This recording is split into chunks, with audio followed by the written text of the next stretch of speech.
Hello everyone, welcome to exam B. दोस्तों, मेरा नाम है कैलाश तिवारी। दोस्तों, आईबीपीएस एएफओ का फाइनल रिजल्ट आउट हो चुका है कल। फर्स्ट ऑफ अप्रैल पहले अप्रैल फूल डे होता था, बट एग्रीकल्चर स्टूडेंट्स के लिए, आईबीपीएस प्रिपेयरिंग स्टूडेंट्स के लिए तो काफी सीरियस डे ये हो चुका है। सक्सेस मिली तो बहुत खुशियां, सक्सेस नहीं मिली तो डेफिनेटली बहुत बड़ा दुख, क्योंकि पूरा साल की बात थी, मेहनत की बात थी, उन सपनों की बात थी, उन उम्मीदों की बात थी। और न सिर्फ हमारे अपने, बल्कि हमारे जितने भी पेरेंट्स हैं, हमारी फैमिली मेंबर्स हैं, सभी के सपने और सभी की उम्मीदों की बात होती है।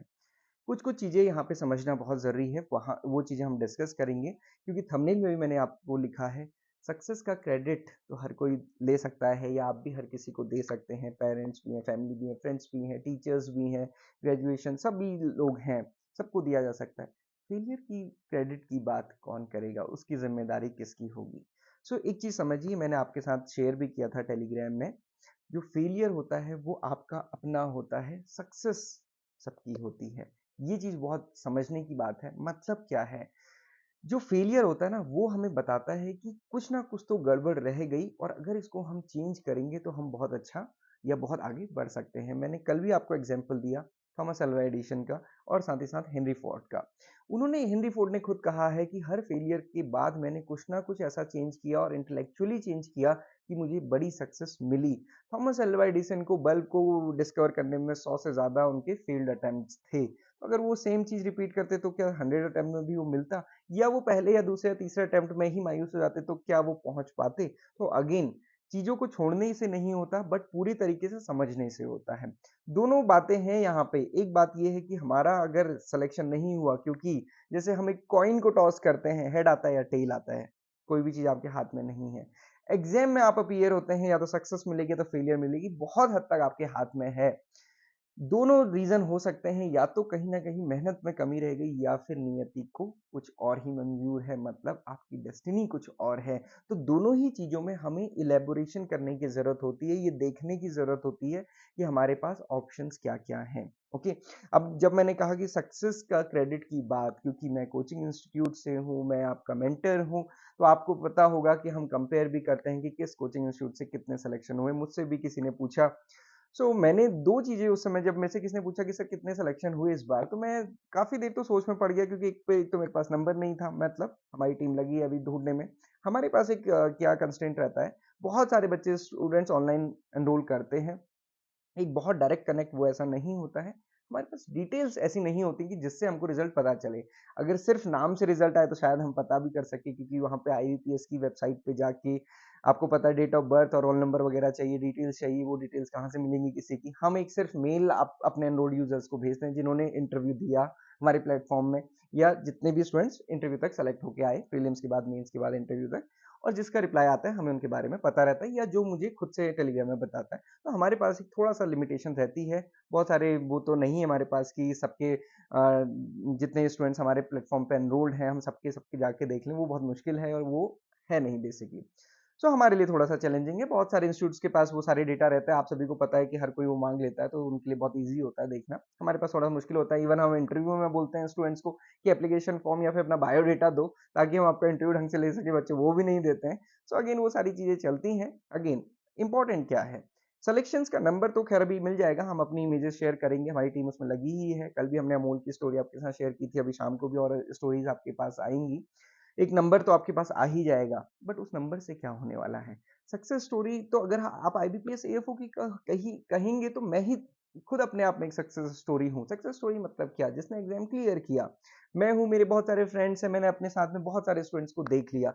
है ना? तो ये कोई कंपैरिज़न का तरीका नहीं है। एक वो जादुई नंबर नंबर की सर आपकी कोचिंग में से कितने बच्चों का सिलेक्शन हुआ, इम्पोर्टेंट क्या होता है? क्या कोचिंग में से सबका सिलेक्शन हो गया? क्या कोचिंग में से सबका रिजेक्शन हो गया? नहीं। हर एक कोचिंग से आप देखेंगे यही होगा, कुछ बच्चों का सिलेक्शन हुआ होगा, बहुत सारे बच्चों का सिलेक्शन नहीं हुआ होगा, और बहुत सारे बच्चे कुछ प्रीलिम्स में बाहर हुए होंगे, कुछ मेंस में बाहर हुए होंगे, कुछ फाइनल में बाहर हुए होंगे। उनकी बात कोई नहीं करेगा। अब आप कैसे कंपैरिजन करेंगे कि जिसका सिलेक्शन हुआ उसने ज़्यादा पढ़ा था, जिनका सिलेक्शन नहीं हुआ उन्होंने कम पढ़ा था? ऐसा कोई कंपैरिजन नहीं होता। बट सारी चीज़ें किसकी होती हैं? इंट्रोस्पेक्शन की। मैंने अपने बर्थडे के दिन भी जो वीडियो बनाई थी, उसमें भी मैंने आपको बहुत सारी चीज़ें बोली थी, स्वामी विवेकानंद जी के जीवन से लेके। जो स्वामी विवेकानंद के सामने क्वेश्चन था, जिन बच्चों का सिलेक्शन नहीं हुआ है, आप भी अपने आप से वही क्वेश्चन पूछिए। स्वामी विवेकानंद ने अपने आप से क्वेश्चन पूछा कि मेरे इस जीवन का मकसद क्या है? ठाकुर ने मुझसे क्या करवाना चाहा? रामकृष्ण परमहंस ने जब उन्हें काली के चरणों में भेजा तो उन्होंने अपने लिए धन शोहरत क्यों नहीं मांगी? क्यों उन्होंने त्याग, तपस्या, ज्ञान वगैरह मांगा? कुछ ना कुछ तो है जो जिसकी वजह से ईश्वर ने उन्हें इस धरती पे भेजा है। सिमिलरली आप भी सोचिए कि आपका सिलेक्शन नहीं हुआ, इसके पीछे रीजन क्या है? हो सकता है आपने मेहनत अच्छी ना की हो, वो आप अच्छी कर सकते हैं। दूसरा, क्या यही एक ऑप्शन है या और भी ऑप्शन है? हमेशा मैं आपसे कहता हूं, अपना होराइजन ब्रॉड करके चलिए। आईबीपीएस एएफओ ही क्यों, आईबीपीएस पीओ क्यों नहीं, एसबीआई पीओ क्यों नहीं, नाबार्ड क्यों नहीं? ये सारे एग्जामिनेशंस निकलने चाहिए। इस प्रिपरेशन के साथ आगे बढ़िए। मैं आपको दो इंस्टेंस बताता हूँ, एक अपनी फ्रेंड का, मेरी बैचमेट का, और एक अपने सीनियर का। मेरी बैचमेट थी, उन्होंने ग्रेजुएशन के बाद एक बहुत अच्छी कंपनी में बहुत अच्छा पैकेज, उस समय हमारी यूनिवर्सिटी का जो सबसे अच्छा पैकेज था वो उनको मिला था और उन्होंने ज्वाइन किया। 1 या 2 साल बाद करने के बाद उन्होंने सोचा कि अब गवर्नमेंट एग्जाम की तरफ चलते हैं। होता ही है, हर किसी को कुछ ना कुछ चेंजेस आते हैं, और या तो कैट की प्रिपरेशन करते हैं आईएम या फिर कहीं अच्छे इंस्टीट्यूट से पोस्ट ग्रेजुएशन या एमबीए किया जाएगा। हम लोगों ने भी उस समय आईपीएस एफओ एग्जामिनेशन दिया था। मेरे साथ में मेरे फ्रेंड्स ने, कुछ मेरे फ्रेंड्स तो फर्स्ट ईयर में ही चले गए थे, मैंने क्योंकि पोस्ट ग्रेजुएशन पूरा किया तो मैं सेकंड ईयर में था। तो मेरी फ्रेंड ने भी दिया, उसका आईपीएस एफओ में सिलेक्शन नहीं हुआ, जबकि ऐसे कैलिबर में या फिर हम कह सकते हैं कोई कमी नहीं थी किसी में भी। ओके, उनकी भी क्वांटिटीज इंग्लिश बहुत अच्छा है, एग्रीकल्चर बहुत अच्छा था, नहीं हुआ सिलेक्शन फाइनल। मेरा सिलेक्शन हो गया, मैंने ज्वाइन कर लिया।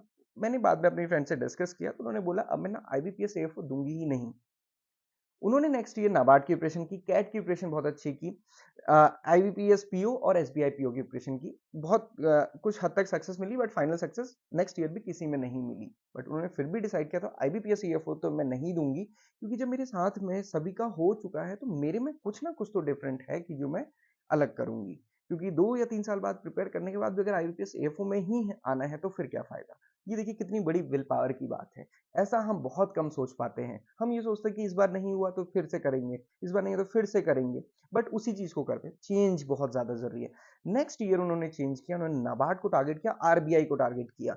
नाबार्ड में सिलेक्शन हुआ, आरबीआई में इंटरव्यू देकर आए, और साथ ही साथ एसबीआई पीओ सिलेक्शन हुआ, आईबीपीएस पीओ में सिलेक्शन हुआ, एसबीआई क्लर्क में सिलेक्शन हुआ। अब आप समझ सकते हैं कि सेम चीजें, सेम कैलिबर, और इस पूरी जर्नी में वो कहाँ पे जाके निकले। डेफिनेटली जब सक्सेस नहीं मिली थी, बहुत बुरा लगा होगा। नेक्स्ट ईयर फिर से सक्सेस नहीं मिली, जबकि पूरे दोस्त जा सेटल हो चुके हैं, फिर से बुरा लगा होगा। बट खुद को कहाँ पहुंचा है, ये बहुत इंपॉर्टेंट है। अभी वो नाबार्ड में भी प्रमोट होके ग्रेड बी ऑफिसर हो चुकी हैं। दूसरा इंस्टेंस है मेरी सीनियर का, जिनका मेरी लाइफ में बहुत बड़ा रोल है, बहुत एक मोटिवेशनल और इन्फ्लुएंशियल है मेरी लाइफ में। वो डॉक्टर विकास मंगल, आप यूट्यूब में भी सर्च करेंगे आपको मिल जाएंगे, बहुत अच्छे जेनेटिक्स पढ़ाते हैं। उन्होंने बहुत मेहनत करी अपने टाइम में, ग्रेजुएशन में, पोस्ट ग्रेजुएशन आईआरआई से करने के लिए, क्योंकि हमारे टाइम पे आईआरआई में एडमिशन लेना बहुत बड़ी बात थी और केवल एक इंस्टीट्यूट होता था, आईआरआई दिल्ली। अभी तो बहुत सारे इंस्टीट्यूट खुल चुके हैं। सो डेफिनेटली बहुत एक डिफिकल्ट था, कंपटीशन बहुत डिफिकल्ट था। प्लांट साइंस पे 4-5 सीट्स होती थी जनरल में, तो वो और ज़्यादा कम्पिटिटिव हो जाता था। सर का किसी रीज़न से नहीं हुआ, उन्होंने जबलपुर में एडमिशन लिया। बट वहाँ पे देखिए उन्होंने मेरी बहुत हेल्प करी। जब मैं ग्रेजुएशन में था, वो पोस्ट ग्रेजुएशन फर्स्ट ईयर में थे। वो मुझे पूरे टाइम वहाँ से फ़ोन पे ही पढ़ाते थे। रोज़ मेरा 1 या 2 घंटे का उनके साथ रिवीजन सेशन होता था, शाम को या रात को। पूरे टाइम उन्होंने मुझ पे बहुत मेहनत करी। किसी रीजन से मेरा भी नहीं हुआ। जैसा मैं आपसे कहता हूँ कि ना, जिस एग्जाम को हम अपने जीवन में जीने या मरने का सवाल बना देते हैं ना, तो फिर वहां पे सिलेक्शन होना थोड़ा सा मुश्किल हो जाता है। तो अब वहां पे क्या हुआ, सर ने मेरे को बहुत मेहनत कराई, बट वहां नहीं हुआ, आईआरआई नहीं मिला। समहाउ जेआरएफ के दूसरे कॉलेज मिल रहे थे। पंतनगर यूनिवर्सिटी में मेरी थर्ड रैंक आई, बीएचयू में भी मेरी थर्ड या फोर्थ रैंक थी। अगेन बहुत एक अच्छी रैंक थी, बट जो चाहिए था वो नहीं मिला। है ना, ये होता है कई बार हमारे साथ, और हमें तो लगता है कि सर के साथ तो सब कुछ अच्छा हुआ, ऐसा नहीं था। देन उसके बाद मैंने पोस्ट ग्रेजुएशन किया। सर ने भी अपना जबलपुर से पोस्ट ग्रेजुएशन किया, उसके बाद उन्होंने पीएचडी की प्रिपरेशन किया। फिर से उनको बहुत मेहनत उन्होंने की, आईआरआई फिर से नहीं मिला पीएचडी के लिए, और वो पंतनगर आए पीएचडी करने के लिए। पंतनगर से पीएचडी करी, और पंतनगर से पीएचडी करते करते ही उनका एआरएस में सिलेक्शन हुआ, और वो भी फर्स्ट रैंक के साथ। तो देखो, सक्सेस कभी किसी को बहुत जल्दी मिल जाती है, किसी को थोड़े टाइम से मिलती है, बट मैंने ऐसा कभी नहीं देखा कि किसने मेहनत करते रहे और फिर कुछ नहीं हुआ। ऐसा मेरे सामने कोई एग्जाम्पल नहीं है, चाहे मेरे स्टूडेंट्स का, चाहे मेरे बैचमेट्स का, चाहे मेरे सीनियर्स का। मैंने कहीं कोई नहीं देखा कि जिसने मेहनत की हो या 3 या 4 साल किसी को लग गए हो और फिर कुछ ना मिला हो। बट मैं हमेशा कहता हूँ 3 या 4 साल लगाने से पहले ज़रूर सोचिए कि क्या मैं कोई बड़ी गलती कर रहा हूँ या फिर क्या कोई दूसरी चीज़ें भी हैं जिसको मैं कर सकता हूँ, और हमेशा अपने हॉराइजन को एक्सपेंड करते हुए चलिए। विकास मंगल सर को आप यूट्यूब पे सर्च कर सकते हैं, बहुत मोटिवेशनल हैं, सर एआरएस हैं और जेनेटिक्स तो बहुत अच्छा पढ़ाते हैं, आप उनसे भी पढ़ सकते हैं। सो आप जरूर देखिएगा, दोनों चीजें मैंने आपको बताई, दोनों ही सक्सेस स्टोरी यूट्यूब पे मिल जाएंगी आपको। इंपॉर्टेंट क्या है, किसी भी इंस्टीट्यूट के पीछे, कोचिंग इंस्टीट्यूट्स के पीछे तब तक मत भागिए जब तक कि आपको समझना आए कि आपको करना क्या है। करना आपको क्या है ये आप खुद से पूछिए। टाइम लीजिए, सोचिए, समझिए, 1-2 दिन लीजिए, उसके बाद पढ़ना शुरू कीजिए। पढ़ने के लिए ऐसी कोई चीज़ नहीं है जो बहुत डिफिकल्ट है, कोई रॉकेट साइंस नहीं है। एग्रीकल्चर आपको पता है 4 साल आपने पढ़ी है।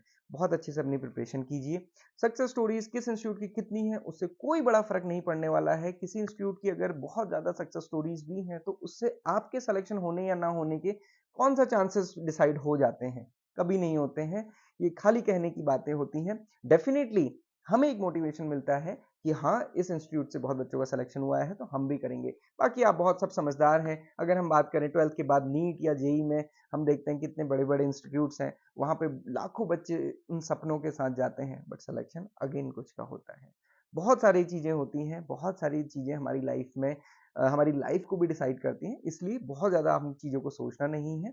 सक्सेस स्टोरी मिल जाएँगी। जिन जिन स्टूडेंट्स को है कि सर आपके वहाँ से कितनी सक्सेस स्टोरीज़ है, हमारे वहाँ से बहुत सक्सेस स्टोरीज़ हैं। मैं आपके सामने वीडियोज़ लाता रहूँगा, जैसे ही हमें नंबर मिल जाएगा हम इमेजेस आपके सामने लाएँगे, वो भी आपको मिल जाएँगी। और सबसे बड़ी बात भाई, सक्सेस स्टोरी इधर-उधर क्यों ढूँढनी है, मैं हूँ ना आपके साथ। मेरे साथ आप पढ़ने वाले हैं, मैंने बहुत सारे एग्ज़ामिनेशन निकाले हैं, मैंने बहुत सारे फेलियर्स देखे हैं। मैं अपने एक्सपीरियंस के साथ आपको पढ़ाऊँगा। मैं उनमें से नहीं हूँ कि बस ग्रेजुएशन किया और पढ़ाने आ गए, है ना?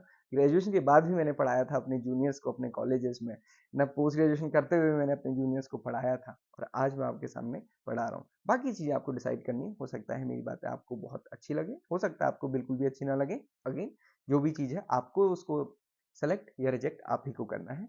बट मैं आपसे पूरे टाइम चाहता हूँ कि आप खुल के सोचें। नेक्स्ट ईयर प्रिपेयर करना चाहते हैं, बहुत अच्छे से सोचें, उसके बाद डिसाइड करें, उसके बाद कोर्स लें। कोर्स लेने के लिए मैं हमेशा आपसे कहता हूँ कि देखिए, ब्लाइंड होके कहीं भी कोर्स मत लीजिए, क्योंकि मेरे को स्टूडेंट्स फिर बोलते हैं कि सर ऐसा हुआ था, वहाँ से कोर्स लिया, ऐसा हुआ, वहाँ से कोर्स लिया, वैसा हुआ। उससे कुछ फ़र्क नहीं पड़ता, क्योंकि आपने जो डिसाइड किया वो आपने किया। उसके लिए आप ही रिस्पॉन्सिबल होते हैं, है ना? तो वही चीज़ है, क्योंकि सक्सेस का क्रेडिट हर कोई लेगा, फेलियर का कोई नहीं लेगा। ये चीज़ थोड़ा-सा ध्यान रखते हुए चलनी है। ये होता भी है जब हमारी सक्सेस होती है, हम कहते हैं हमारे गुरुजी या हमारे टीचर्स की कृपा से। आज भी हम अपने यूनिवर्सिटी में जाते हैं, हम उनको थैंक्स करते हैं। बट जब हमारा सिलेक्शन नहीं हुआ तो हम उन्हें कोसने नहीं जाते हैं, क्योंकि हम ये देखते हैं कि गलती कहाँ पे हुई है, और जब हम गलती से सीखते हैं तो हम वाक़ई में आगे पहुँचते हैं। मुझे लगता है मैंने काफ़ी सारी चीज़ें डिस्कस कर ली आपके साथ। आई होप कि आपको चीज़ें पता चली होंगी।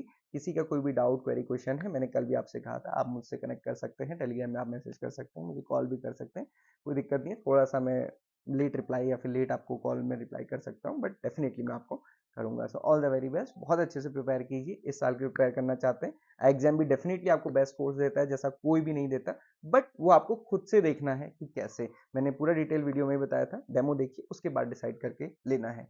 All the very best.